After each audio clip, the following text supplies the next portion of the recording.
Kanchannagar DN Das high স্কুলে Bharat scouts and guides এর থেকে district commissioner scouts and guides Shri Jitendranath Chowdhury মহাশয় এসেছিলেন এবং তিনি বিদ্যালয়গুলিতে স্কাউটের করলে কি লাভ হয় তার সমস্ত কিছু ব্যাখ্যা করেন। এবং শুধু তাই নয়, উনি আমাদের শ্রী তরুণ দাস, যিনি স্কাউটের ফেলোশিপ মেম্বার, যে স্কাউট করার সাথে সাথে নির্দিষ্ট বয়স পেরিয়ে গেলে 14 বছরের পর তারাও যাতে স্কাউটের সঙ্গে ওতপ্রোতভাবে যুক্ত হতে পারে তার জন্য সেই তরুণ দাসকেও নিয়ে এসেছিলেন। এবং আমাদের বিদ্যালয় থেকে অনিমেষ বর্মন মহাশয় স্কাউট মাস্টার হিসেবে ট্রেনিং নেন।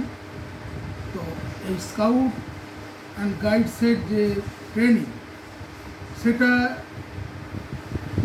ভারতবর্ষে এনসিসির মতোই, তাতে ভারতবর্ষের সমস্ত দিক, শৃঙ্খলা থেকে শুরু করে সিগন্যালিং থেকে শুরু করে বিভিন্ন ডিজাস্টারের ক্ষেত্রে কি করা উচিত, সমস্ত ব্যাপারে যাতে একটা সুষ্ঠু স্বাভাবিক দেশ হিসাবে গড়ে উঠতে পারে এবং সমাজকে একটা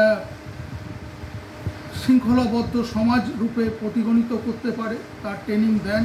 তো আমার মনে হয় বিদ্যালয়ের ছাত্রছাত্রীরা এবং অভিভাবকরা এসেছিলেন, তারা যদি এই স্কাউট অ্যান্ড গাইডস ট্রেনিংটা করেন তাহলে এরা কর্মজীবনে যেমন সুবিধা পাবে, বিভিন্ন ভারতবর্ষের যে ন্যাশনালাইজ ট্রান্সপোর্ট সিস্টেম সেখানে যেমন সুবিধা পাবে, তেমনি তাদের জীবন এবং জীবিকার একটা দিশা পাবে বলে আমি মনে করি।